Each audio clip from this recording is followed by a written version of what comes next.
So good evening. Yes, my name is Elisa Kaplan, and I am the 11th president of the Jewish Historical Society of Fairfield County. I am honored to have been serving in this office since 2016. Happy Thanksgiving weekend. I hope you found small and big things to be grateful for this Thanksgiving 2020, such as your health, your family, your friends, lovely November weather, and one thing a day to smile about. You may wonder how you got invited to this evening, this virtual tour of the Jewish Historical Society of Fairfield County Archives. Well, you were invited because you are special to us. You have been our main supporters, our valuable mentors, and our biggest cheerleaders. You are helping us make this society relevant to you and to our community. With your help, we can remain true to our mission to tell the Jewish story in Fairfield County. You may wonder how you can discover the archives from the comfort of your own home. One of the silver linings of this pandemic has been the use of virtual media, such as Zoom. We can safely get together and enjoy each other's company. You may wonder what we've been collecting in the Vivian and Irwin Miller Archive for almost 40 years. It's simple, really, memories. We've been collecting memories. A memory might be a picture, a newspaper article, a visa, an award, an oral history, a creative work, a ritual article, or simply a memento. Each of these things that tells a story that Jews have lived in Fairfield County, that we have walked this earth, and we have contributed to our communities and to the world at large. Each item in our collection is important because it's a link to the past. As Debbie Friedman so lyrically reminds us, we cannot have a future till we embrace the past. We in the Jewish Historical Society of Fairfield County promise to pursue the challenge. Time is going fast. Now I'm grown, the years have passed. I've come to understand there are choices to be made, and my life's at my command. I cannot have a future till I embrace my past. I promise to pursue the challenge. Time is going fast. And the old shall dream dreams, and the youth shall see visions, and our hopes shall rise up to the sky. We must live for today.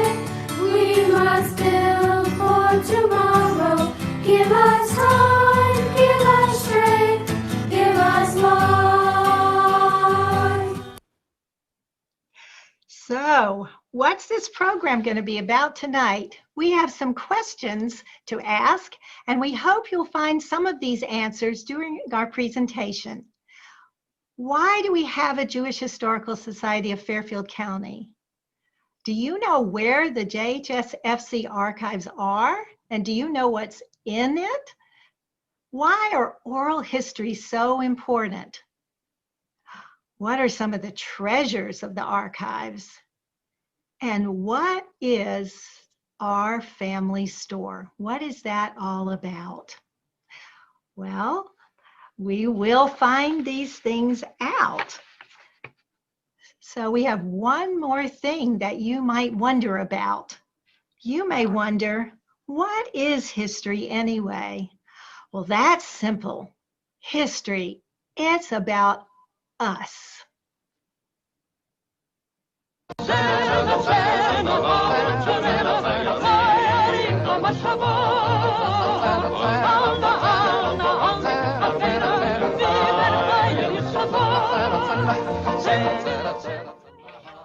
In June of 1698, Moses Levy made his first recorded appearance in Stamford.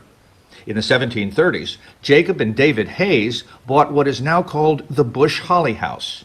Almost 3 centuries later, in March of 2015, Marc Chagall's granddaughter came to Stamford and gave us some extraordinary insights into his work and his life. In between those dates come the stories about us, about Dr. Jacob Nemointon saving lives in Stamford, and Irwin Miller and Eileen Nemointon risking their lives in the Second World War, about Eric Pleskow and Arnold Yellen, who worked with some of the leading stars in Hollywood.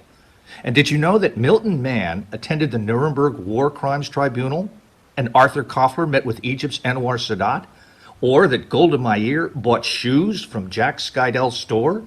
My son was involved at Road of Shalom with a trip to Israel. Now she's the prime minister by now, right? And she had all these kids in the room, and she wanted to know what their name was. So it comes to him, he said, "My name is Seth Skydell."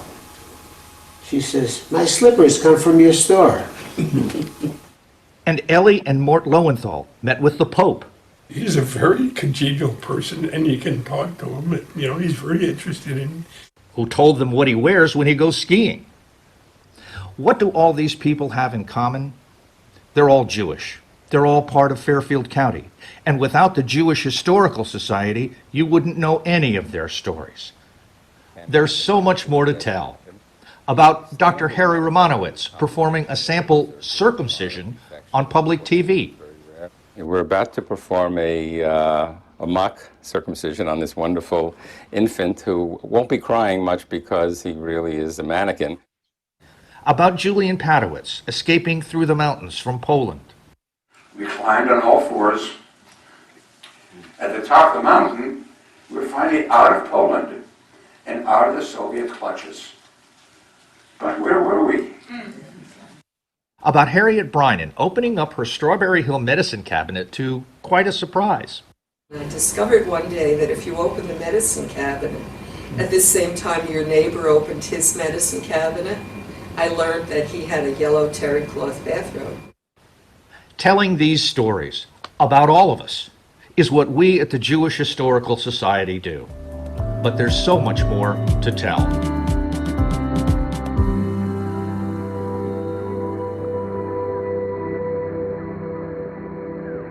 So, are you ready to go to the archives? Oops, let's see the credits first.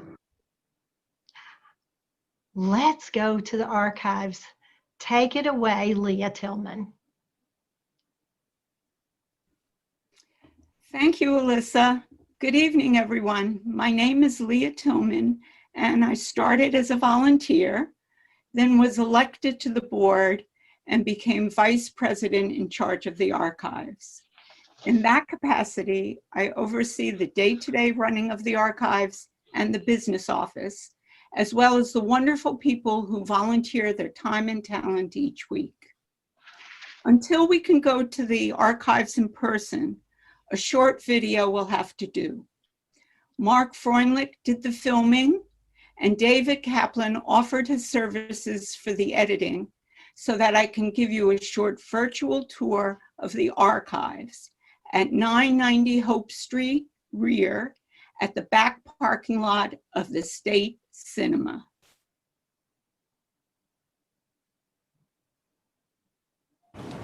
Hello, welcome to the Jewish Historical Society of Fairfield County's archives. Please come in. I'd like you to know that the archives were started by Lester Sharlock and Irwin Miller 38 years ago, and their hope was that we would preserve the Jewish history of the community for our posterity. If you look over here, you see that our plaque dedicates our archives to Vivian and Irwin Miller. Vivian was our first archivist, and Irwin Miller, of course, was one of our first founders. Actually, before we give you a tour of the archives right now, we're going to take you back 18 years and show you what the archives looked like back I think then. someone has to do So screen big thanks share. to meet Don't know Erwin who. and Vivian and Lester.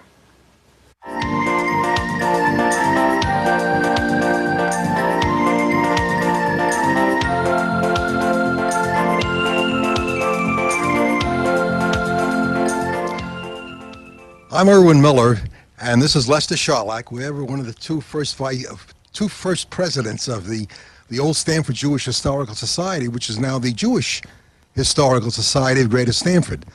And we're here to tell you about this odyssey of how we got to these archives at 1074 Hope Street in the Springdale section of Stanford, and where we came from. So Lester, take it from here.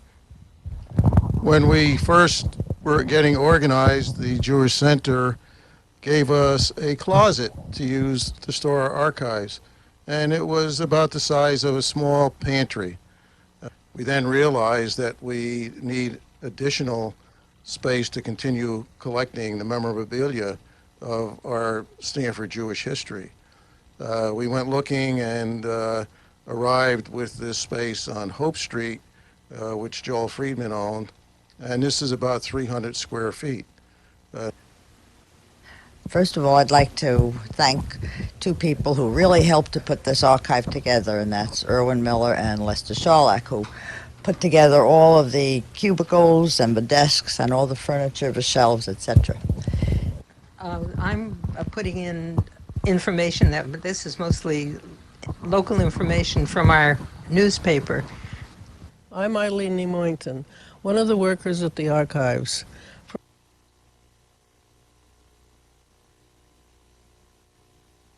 Hi, I'm Linda Balser, and I'm working here in the archives at the Jewish Historical Society. Hi, I'm Ellie Shear, and I've been working at the archives almost since we started the collections. But we're filled to capacity now, and so it's urgent that we get some larger facilities. That's it. Thanks very much.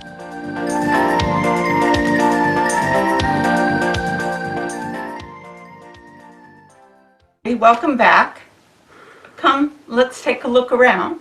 First of all, at the archives, we have books. These are the Joseph Miller collection, Holocaust collection, and other Jewish reference books. Over here, we have boxes of materials that we haven't filed yet. And this is from Ahavath Akim. They downsized and bequeathed us their documents. Here, in these cases, we have other bequeathed materials. These we got from the Norwalk Jewish Historical Society and the Bridgeport Historical Society, Jewish Historical Society.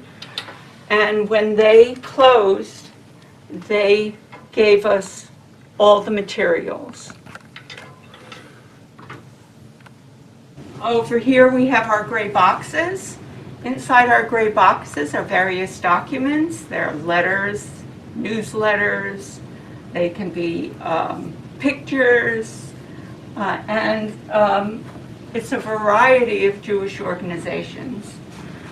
For example, we have Bicultural Day School, we have the Jewish Ledger, we have various synagogues, and the JCC Nursery School, for example. Let's take a look at what's in this gray box. In this gray box are all the records from the Joseph Miller Memorial Holocaust Collection.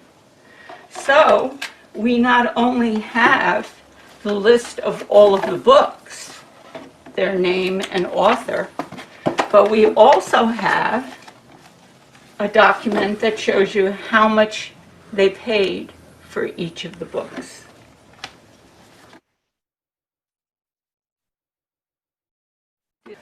Our book collection also includes Yizkor books. So for example, if we take a look at this book, we see that it is written in Yiddish, but it is a book that commemorates the communities of Piesk and Most, and it commemorates the people and their lives and their history. And of course, they're called Yisker books because these people in these towns perished during the Holocaust. In this white box, we have the Leo Gorney collection. Their name was Goldstein when they lived in Danzig, Germany, and they were trying to get out in the 1930s. Documented in here are their lives before the 1930s and also their problems in getting out of Germany and to the United States. All of these documents show the problems they had in getting out and what they had to do in the 1930s. And this is their actual visa that enabled them to go to Rio de Janeiro for 5 years. And then they came to Mauritius. And from Mauritius, they came to the United States and settled in Stanford. And they had a very happy life here in Stanford, which is also documented here. And he was even a volunteer firefighter here in Stanford.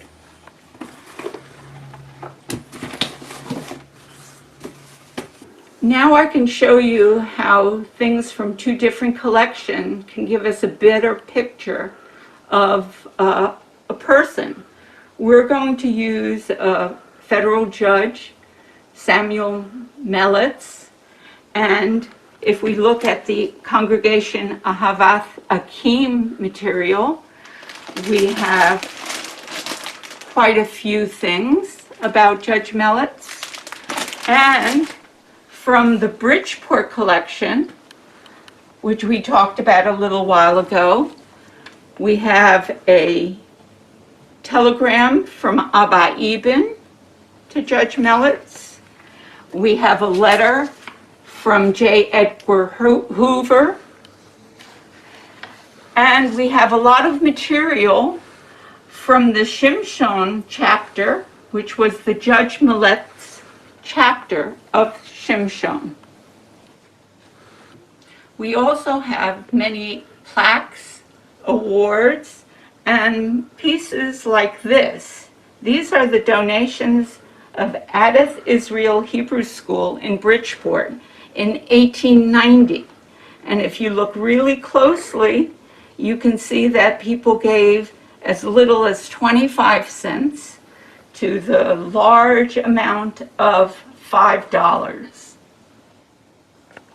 The archives also has many variety of materials so that we can put together. So for example, this is a Workman's Circle membership certificate, and we have a picture of the picnic, which is called a socialist picnic, in 1910. We also have materials like this ledger, that it is the Secretary and Treasurer's report. It's written in Yiddish in the beginning in 1934, and then by the end in 1952, it is in English. The last thing I want to show you is newspaper articles, and this is about the Jewish farmers in Newtown. I myself was raised on an egg farm in New Jersey, so I was really happy to be able to see that there were also Jewish farmers in Connecticut. Last but not least are our oral histories. We have actually created over 250 stories in their own words. And in a few minutes, I'll be introducing you to Rachel Dreyfus, and she will talk more about how oral histories are created. So you see that we are an important resource not only for researchers, but for the entire community. And we need your help and support. We have acquired many, many materials, and so we've almost outgrown our space. These materials that we've acquired also requires new technology.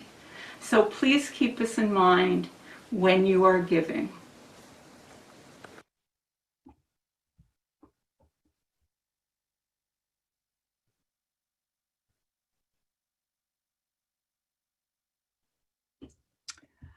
I hope you enjoyed seeing the comparison of the archives as we were 18 years ago and today, and how much we've grown.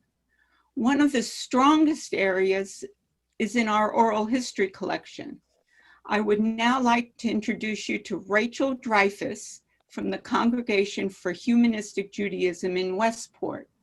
We partnered with them so that they could create their own collection and tell their own story. Here is Rachel Dreyfus. Thank you so much, Leah. I'm Rachel Dreyfus. I'm Events and Partnership Coordinator and the Oral History Project Lead for the Congregation for Humanistic Judaism.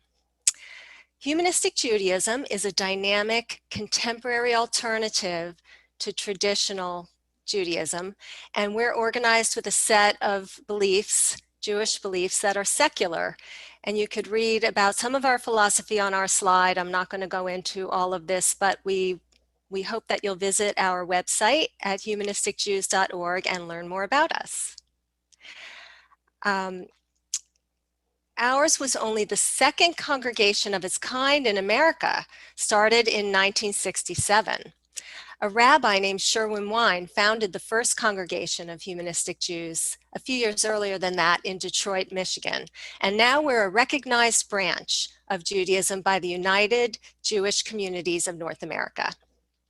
We felt that with just over 100 family members and having lasted over 50 years in Fairfield County, we're small but mighty, and we've played a special role in Jewish history. So when we learned of the Jewish Historical Society efforts to record oral histories, we wanted to participate. We got to investigate the rich stories of our congregation through the eyes of our members, who go back in many cases to the beginning, over 50 years ago. We have a team of 6 volunteer interviewers who received training and support from Dr. Kaplan's amazing team, and it made the project a success. Now, the interviews include both a component of personal history and then history about how they discovered and experienced the congregation of humanistic Judaism over the years. And our interviews span from members who joined in the 60s all the way up to 2020. We've uncovered several themes, but I'd like to take you through just 3 of the themes I'll share with you today. First, our members are quite diverse in terms of religious upbringing. We were all raised in families ranging from Orthodox, conservative, Reform, non-practicing, and even devout Christians. But what we have in common today is our strong sense of Jewish identity and our love of the values, culture, intellectual stimulation, and the modern way we practice and celebrate Judaism. Secondly, we've got a lot of themes uncovered from the early years. Our founders in Westport were building the airplane as they flew it, as they say. It was a true cooperative where if you had good ideas for the high holidays, you were put in charge of the High Holidays Committee. If you had good ideas for the Sunday school, you were put in charge of the Sunday school committee. My favorite early story personally was how we acquired our Torah, which is on permanent loan from a collection rescued from Prague during the Holocaust and restored and flown over from England. More recently, some of the most meaningful events have been our children's B'nai Mitzvot. These events also get to introduce humanistic Judaism, which can be difficult to explain without experiencing it, to our extended families, and shows that we're a serious congregation, yet we have modernized many traditions. Now I'll share just a 2-minute clip from the more than 35 hours of interviews that we've already completed. You'll hear 1 minute of one of our earliest members, personal history, Lou. His name is Lou. He was a child of the Holocaust who was hidden in a Christian family's home outside of Amsterdam. And he was apart from his family. And then you'll hear a minute of him talk about the early days of CHJ when we were just taking our baby steps. So let's roll the video. During this time that I was with the family, I had no contact with my parents and family. I was living with this family just alone. I was given one opportunity to visit my parents who had hiding place, which was actually about 10 or 15 miles from where I was, but I didn't know. And I spent 1 month with them. That was a difficult month. It was a very touchy period. And then I had to leave, which was even more difficult. And then I left and I spent the rest of the time with this family in the town of Hilversum. No practicing of Judaism of any kind.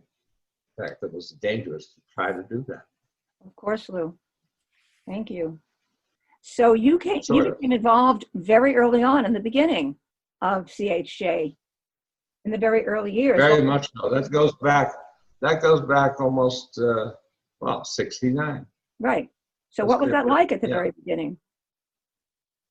It was experimental in many, many different ways, because the group was trying to find an explanation of why they follow the creeds and beliefs that everyone produced. And Paula became very active in that, but she wrote papers to explain at the high holiday services to people that came to be with us of why we existed and what we believed in and why we thought this was a great thing for Jews.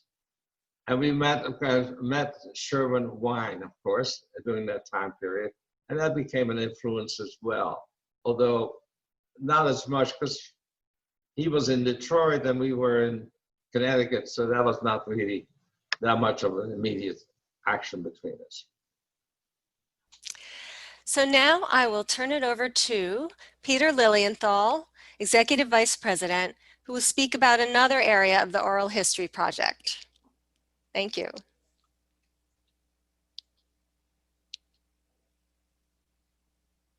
Rachel, thank you very much for such a revealing story on how things develop and within humanistic congregation.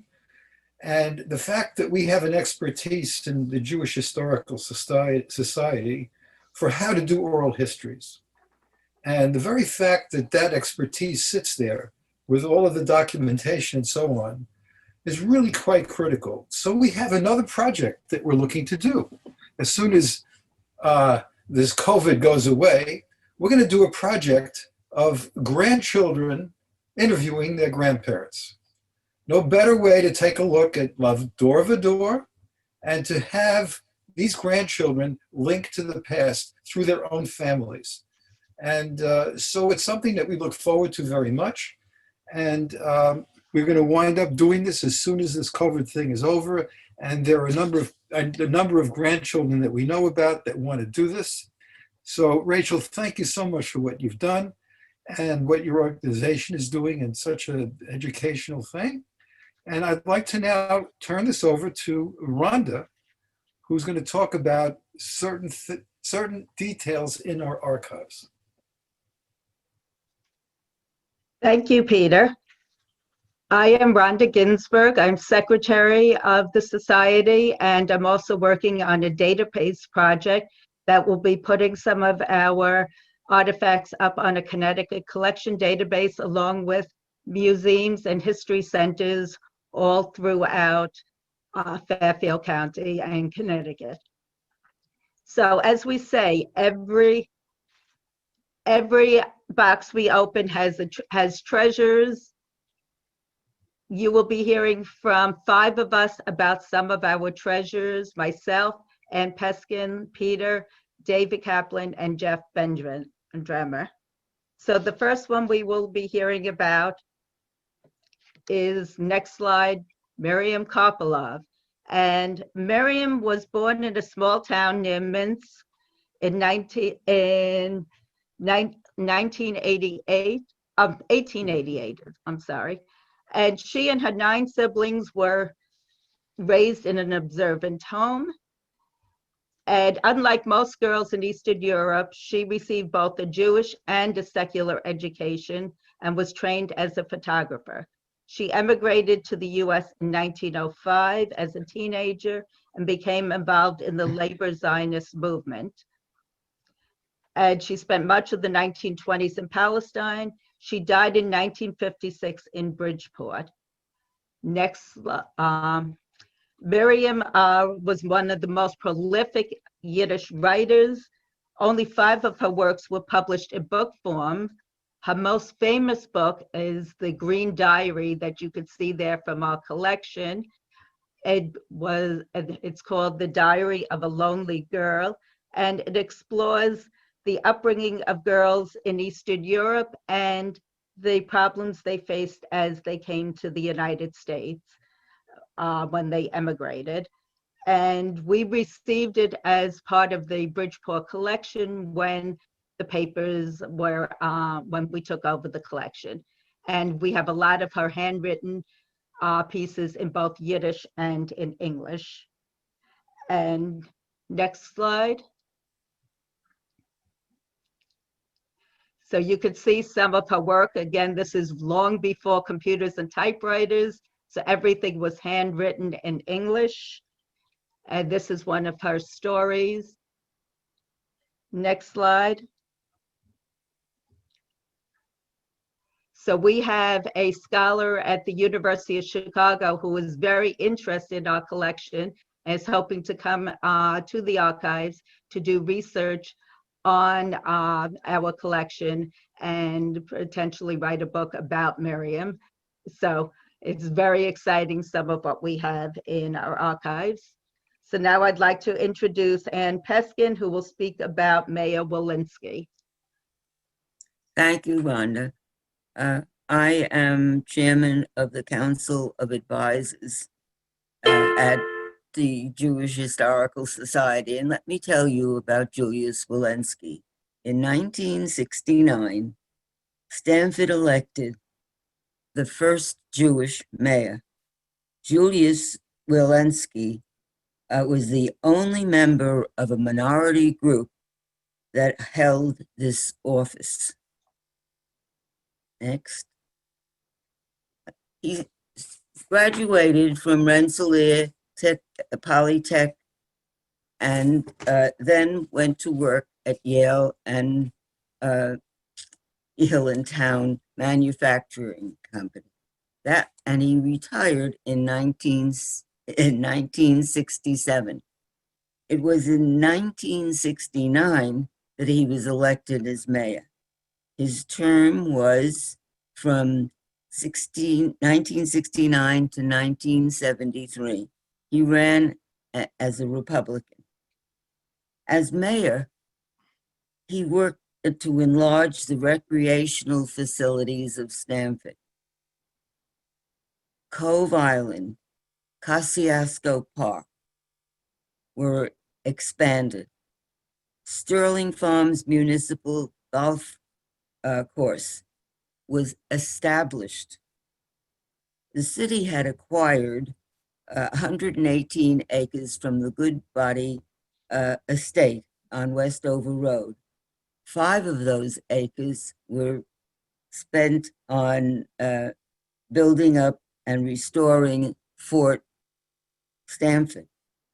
The other acres went to establish Mayanis River Park. I believe that's quite a legacy. He was a lifelong sailor. He loved to sail his 30-foot sailboat on Long Island Sound. And he also wrote several cruise and sailing guides. I used one of them when I was down in the Bahamas sailing. He edited the popular Lights and Legends, a historical guide to the lighthouses on Long Island Sound, Block Island Sound, and Fisher's Island Sound. So now let's look what the archives have that belong to him. We don't know too much about why that helmet is there, but we do know that he had it for 30 years. Let's go on. He had a collection of buttons, and you know he's a strong Republican because that's the buttons that are there. Notice the one, anybody but McGovern. And the little elephant in the middle of it just tells his story. Let's move on. And this is an interesting collection. It's all about Gore and Lieberman. And what was particularly interesting about it is that Joseph Lieberman was the first Orthodox Jew that ran for the United States, Vice President of the United States. And I believe that was very important to him as well. The archives have not only Julius's story, but we have a number of oral interviews of Jewish men and women who have been elected to offices in Stamford. Now I take the pleasure of introducing Peter Lilienthal, our Vice President, our Executive Vice President. Thank you very much, Ann, Chairman of the Council of Advisors. You know, you can see that every time that we get into the archives, all you have to do is open one box.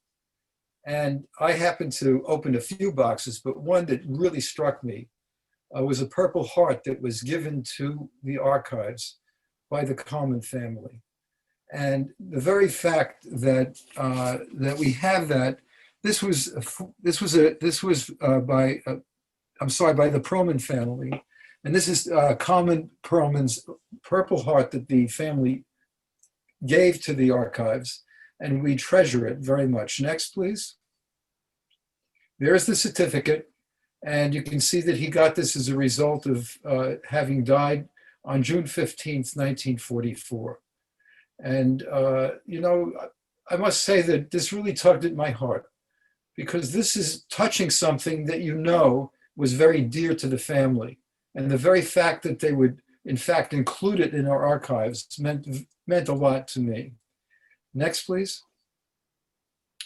So he got 3 medals altogether. There's the Purple Heart all the way on the right.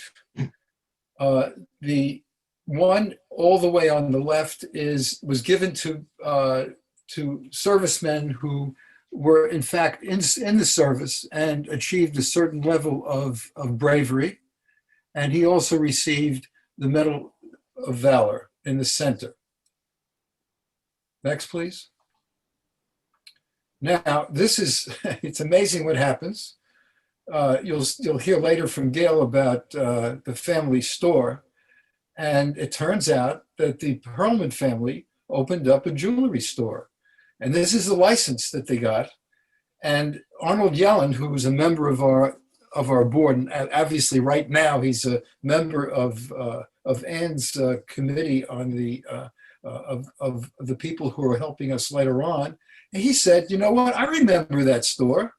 And it was really part of the family stores that we in fact had in Stamford. Next, please. So now I'm going to turn this over to David Kaplan, who's going to talk about our treasured Shik Haggadah. And thank you very much, David, and go ahead. Thank you very much, Peter. I really appreciate that nice introduction. Yes, I'm David Kaplan, and I'm involved in various aspects of JHSFC operations. But this evening, I want to introduce you to one of my passionate interests. We are indeed fortunate to own a fabulous treasure, a work at the pinnacle of the graphic illustrator's art, and that's the Shik Haggadah. It's an exceptionally beautiful leather-bound work including 48 of Schick's illustrations and textual adornments. Our Haggadah is one of the first editions signed and numbered copies that sold for $500 in 1940, but today is considered rare and extremely valuable. So who was Arthur Schick? Well, the basics: born in Lutz, Poland in 1884, moved to New York in 1940. Interestingly, lived in New Canaan from 1945 to 1951. So hey, let's call him our adopted native son. The general consensus is that he was one of the most important and famous illustrators of the 20th century. His works were featured everywhere, from the exalted to the commonplace, White House to New York Yellow Pages, books, magazines throughout the United States, Europe, Palestine, Israel, and beyond. Schick infused Jewish religious images and values into his work, including his political pieces. Now here I've displayed just a small number of the many book magazine covers that he illustrated during his life.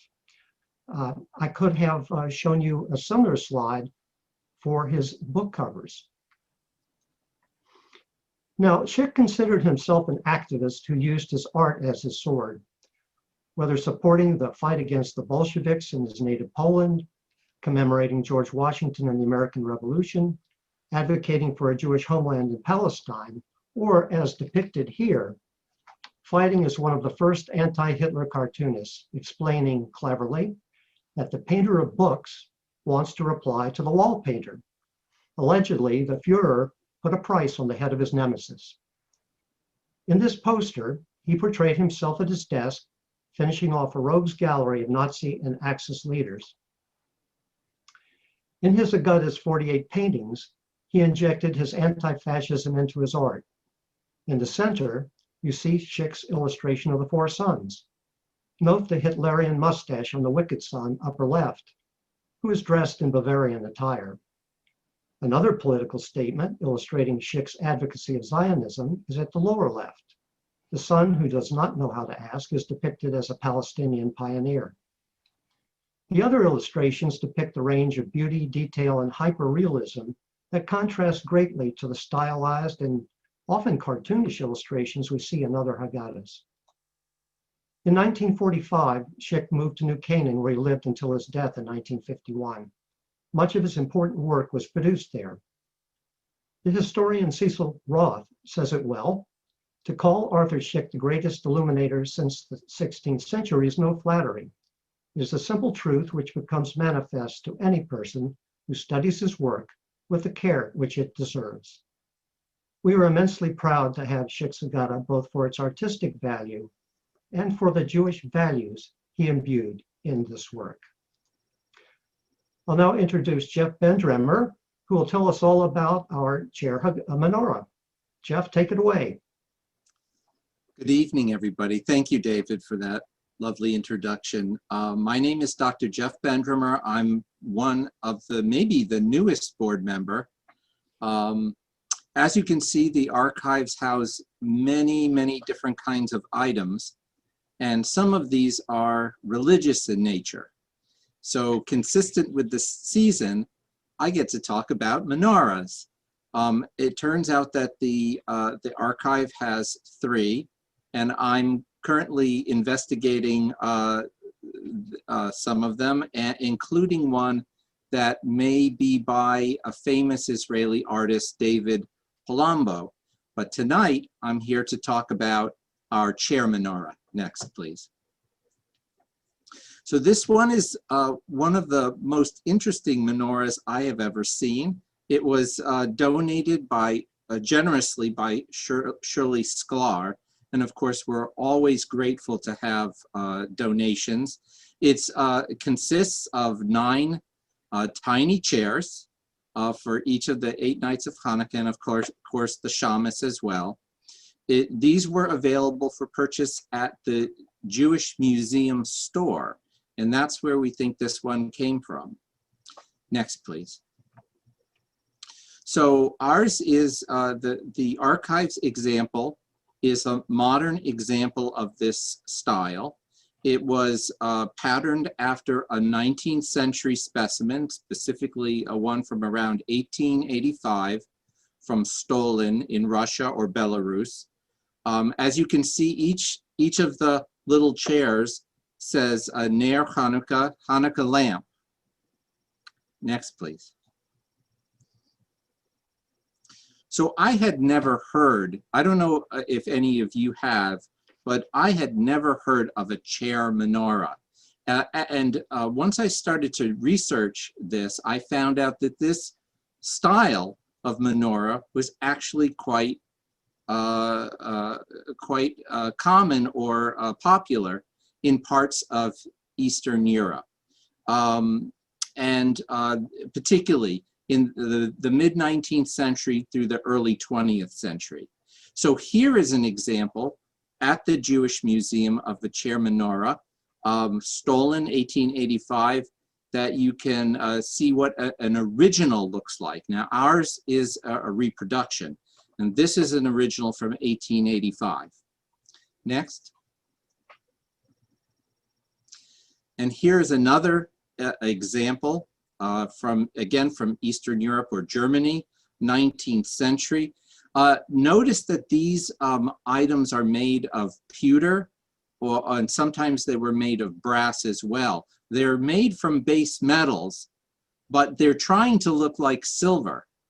But most of the folks who had these were of very modest means, and they were living in shtetl communities in Eastern Europe, and so it was trying to look affluent, even though it was made from an inexpensive metal. Next, please. And here's just another example. Again, this one is at the Jewish Museum, an early 20th century example.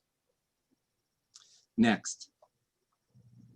So when I started to do a little bit more research, I actually found that original examples, antique examples, though it's hard to tell if these are genuine, this is just a smattering of what you can find on eBay right now. And so obviously these are in mostly pretty poor condition. Some of them are only partial sets or a single chair. But this was a popular form in the late 19th century, early 20th century in Eastern Europe. Next.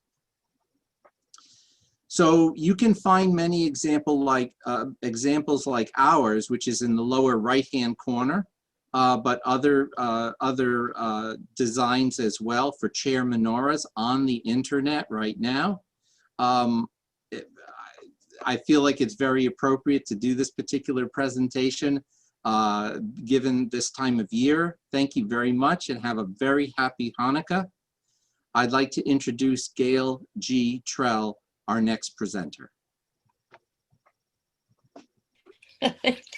Thank you, Jeff. We are so lucky to have you on our board because we are going to really dive deep into all our archives.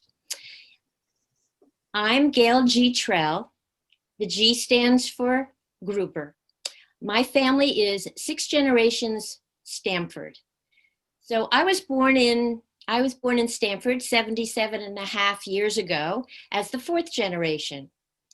But I joined the JHS because I was interested in the history of my hometown. I'm the 9th president of the society, and there are many committees that I volunteer on, but there are too many to mention. You have seen many of the artifacts in our collection at the archives. What I will talk about now is the collection that comes alive. This is the beginning of the story of remembering the family store. Next. This is the JHS display case that showcased many of the JHS collections. It was in the lobby of the JCC, and it was given by the Karp family. It began with the work of Erwin Miller and Lester Charlock. They were in charge of putting up all of the displays. Lester, who is a Stanford native and 2nd president of JHS, was obsessed with the topic of Jewish family store in the downtown Stamford before urban development. So what happened? He started collecting all the names of the Jewish stores that he could remember in Stamford. And if you can look very closely at the background of this particular display, we have listed as many of the Jewish stores that we could think of, and there were a couple of hundred. Then we decided to research and get photos, and we got photos from our own archives, from the Stamford History Center, and from the Urban Redevelopment Office. Next. Well, here we are at a committee meeting in our archives, and everyone is attentive to Lester. We see Barbara White, Arnold Yellen, and Ron Marcus listening to Lester, and on the other side of the table, you have Steve Karp, David Wise, Seema Braza, Alyssa Kaplan, and me. And we're all viewing a slideshow with the photos that were collected. And they also were enhanced by Bob Callahan, famous artist in town. We're discussing the order of the slides and telling the stories we knew about the family and the highlights of the store. Stephen Lester wrote a script for the slideshow, and then the slideshow was shown at churches or senior men's clubs or war veterans, with Steve narrating at the government center, and the audience was enthralled with seeing the history come alive. At this point, we applied for a grant from the city of Stamford to turn our slideshow into a documentary. We received the grant and hired award-winning filmmaker Marge Costa from Aries Video Production. She's outstanding and has been still working on the documentary even through COVID. So on to our next slide. This is what we were kind of working from. We were showing the map of the area that was going to go under redevelopment. And I will describe to you, if I can, some of the streets that you might recognize. At the very top, underneath the black border, is Broad Street. At the bottom, you'll see the Connecticut Turnpike. The street that's going directly north-south is Atlantic Street. That's kind of in the middle. If you look to the far left, you'll see Mill River. And the road that's inside the border was River Street or South Street, but is now Washington Boulevard. And you also can see that part of Main Street was really cut off. And that's where you'll see the red dotted line showing where the Stamford Town Center is. And that's where it is today. It's approximate, blocking off all those streets. And if you can see a tiny triangle in the middle of the map, that's where the Veterans Park is. It was at that time, and it now has been refurbished.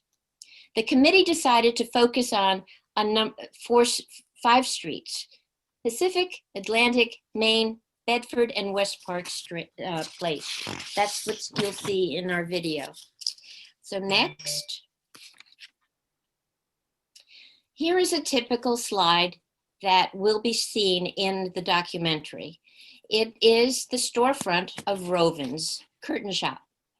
Lester Sharlock, who we're talking about, began working here around the time he married Elaine Rovin. He worked his way up, all the way up to owning the store. And a fun fact of Rovin's is that you'll see in the documentary, it's in many locations. It's almost like Finding Waldo, because it had to move because of a fire. It had to move because it needed to be upsized.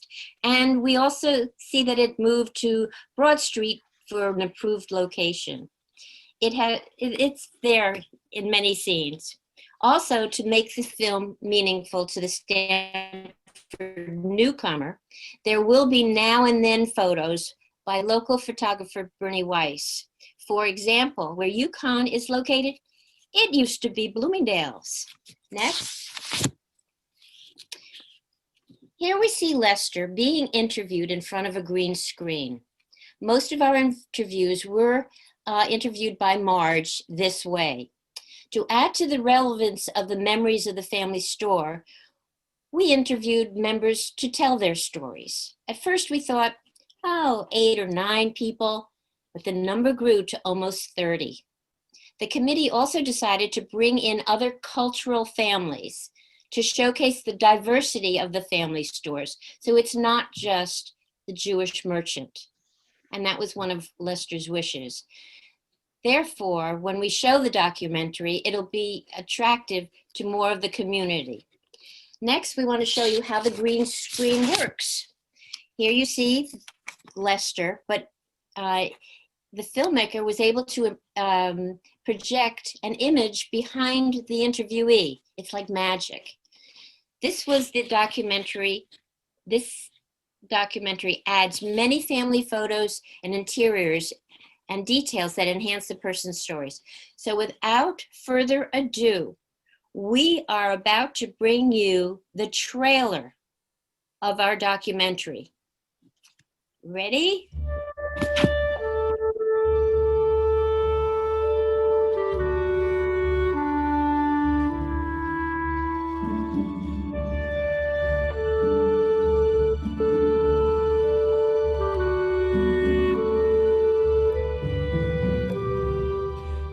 It was a community where everybody knew everybody. A number of the families are still here.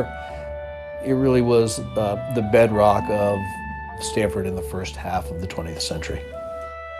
Pacific Street was certainly the center of the Jewish community, but it was more than that. It was really the center of the urban hub of Stamford itself. The store was too small to have a lot of staff. So if my father wasn't there, the store wasn't open. It was ingrained in my heart, soul, and being from a very early age that the food on my plate was there because of the customers that patronized our stores. And our customers, most of the people we almost knew personally and who had dealt for us through several generations. And it was a great business. My memories of a kid was really just going in and running around, and when I got to be too much of a nuisance, my grandfather would hand me a feather duster and ask me to go dust the nails. My job at age 6 was to make sure there was 100 paper clips in every box. And I worked in the shirt unit, and I folded shirts with the little old ladies that were there. Grandpa Harry, is what we called him, was a Polish immigrant, and came to this country probably in the 1890s. He began a store, a newspaper cigar store in downtown Stamford. The story is that they came up on a train and they got off in Stamford, which was the first stop, and they looked around and they liked it. So they stayed here. He realized, and this was a breakthrough in his business, that he could freeze wires and then get a precise cut. It grew from a small men's clothing store to really like a department store. I remember the big counters with fish in it and vegetables and sawdust on the floor. And I grew up in that store. And I lived weekends. I would be down there helping him from the time I was very little. Mamas and Papa stores, people like Mamas and Papa stores. But Wise's paint store ended when Pacific Street ended. They destroyed the core center of Stamford, Connecticut. I constantly have dreams that I'm my age now and I'm with my father. And the store is boarded up. This is after we moved out. And he opens up the door when it was on Worth Street where we had our workshop, opens up the workshop door, and I walk in and there's everybody. And it's just like, wow, they're all here. That's a nice dream. And it's a wonderful dream.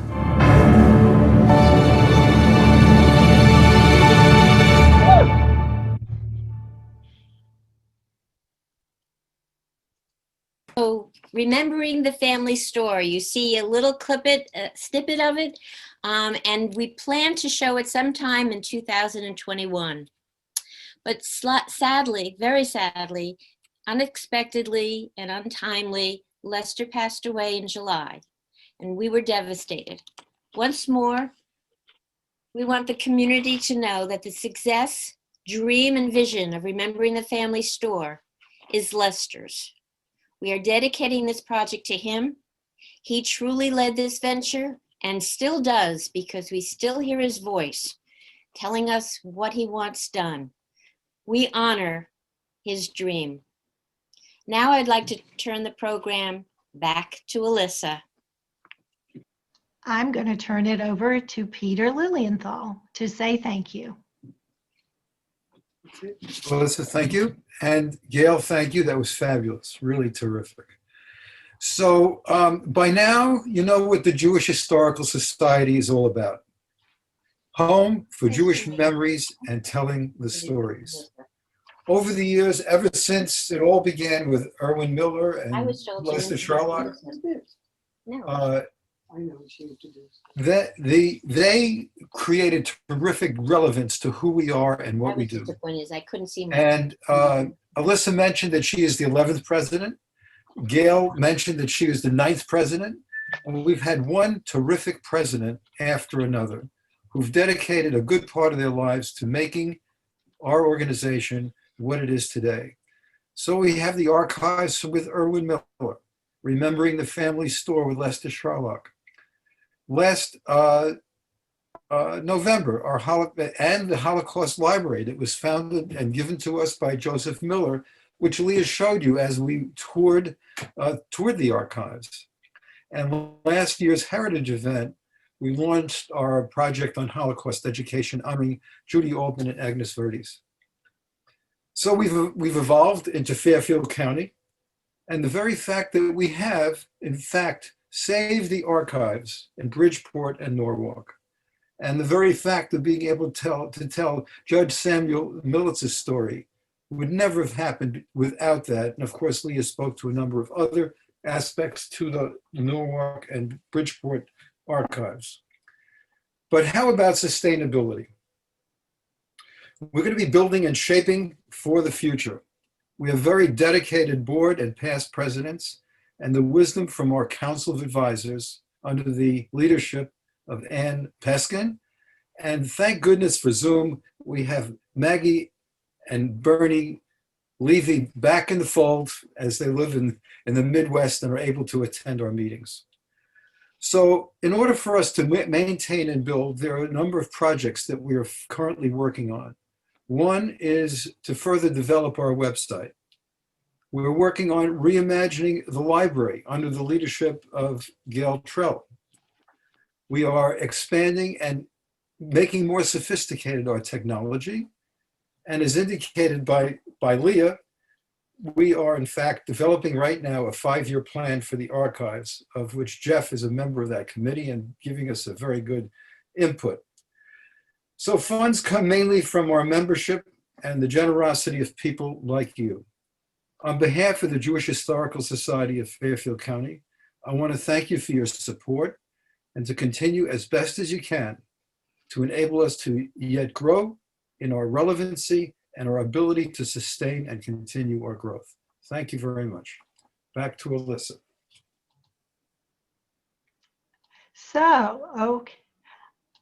So, wow, we've been through a lot of the archives, and we still have some questions and comments coming. But have we answered your questions? Do you understand why we have a Jewish Historical Society of Fairfield County? Our mission is that we collect memories and we tell stories.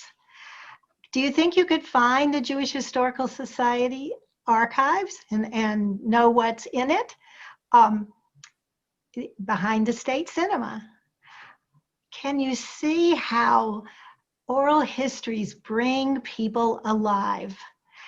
And did you see Indiana Jones? Oh no, that was Rhonda Ginsburg, who showed us some treasures in the archives. And we found out about a writer, Miriam Karpeloff.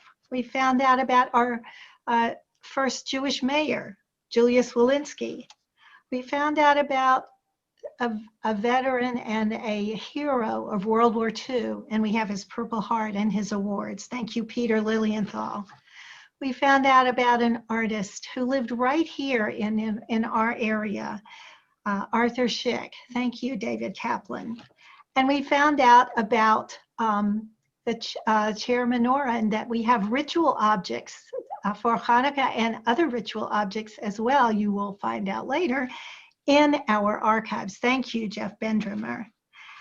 And we really know and are starting to really want to see that documentary. So hopefully it will be soon.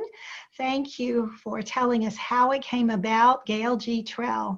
And thank you, Lester Sharlock, in blessed memory, for having this idea and really pushing it through and making it happen. And I agree, we still hear your voice. And thank you to all, Peter, and your words to our community who are here with us in our Zoom living room. And we thank each of you for participating in our program. But I want to give a special thanks to David Kaplan, who's our tech guru and has made this evening happen. So I'd like to say, would anyone like, we have a bunch of comments. Are there any questions that people would like to ask? Rhonda, could you unmute yourself? And So far, the only question was from Rachel, and Jeff answered it about the chairs and some ideas about the chair. right, and we have some beautiful comments coming in. Would anyone like to unmute yourself and just say something or ask a question? It's Marcy. I'll say, not only did this go well, the gifts are a wonderful grab bag or goodie bag. I want to thank everyone who worked on this. I know the amount of hours that went into this was just amazing. Well, that is a perfect segue to our next slide. Thank you. And I wasn't even a plant. There you go. I want to thank our Discover the Archives committee. Look at all the people who put this program together. It's been a work of love, a work from the heart, and everybody gave so much to make all of this happen.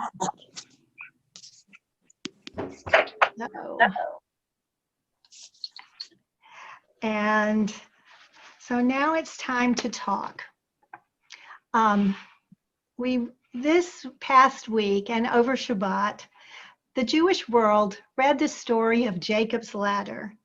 That was a story in the Bible. That is a story. Oh, I forgot. You need to contact us if you want to. We want to hear from you.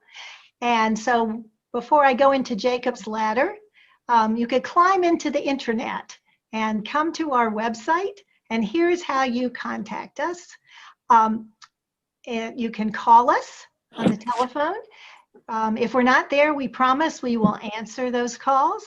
You can email us, and you can come to our website. And you see on our website, on the bottom left corner, the map of Fairfield County with all the different towns highlighted in different colors. And there are lots of them. And in the middle, little commercial for Yiddish, which is happening on Friday at 10 o'clock on Zoom.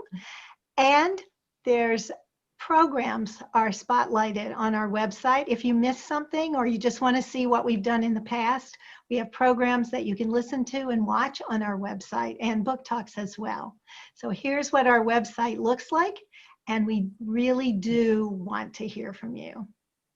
So now I could probably talk to you a little bit about Jacob's ladder. We have been reading that story in the Jewish world, and the dream was about angels going up and down the ladder all the way up to the sky.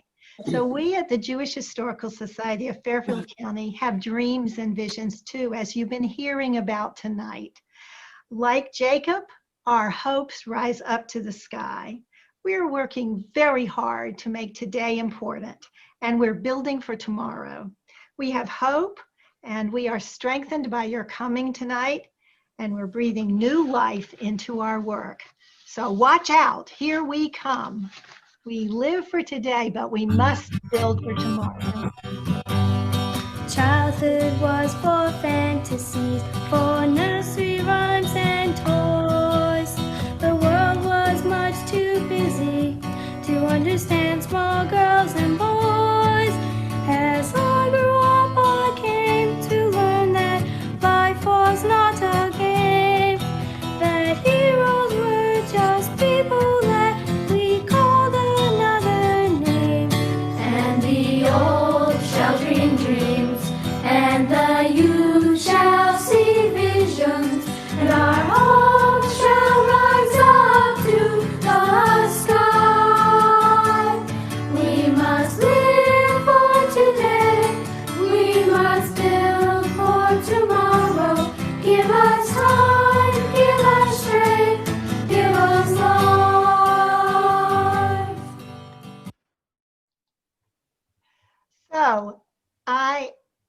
opening this up.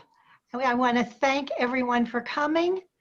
Our presentation, we're stopping the screen share. Feel free to unmute yourselves, talk to each other, talk to us, and please check out our website. And we want you to come to our programs, and we want you to come to our archives as soon as it's safe to do so. If you want to get involved in any of our projects, the Grandparent, Grandchild project, if you want to get involved in the archives, in our research, in our education, in our tech world, in our digitalization, we welcome you. We could use your help, and you will bring so much to the table. Thank you very much.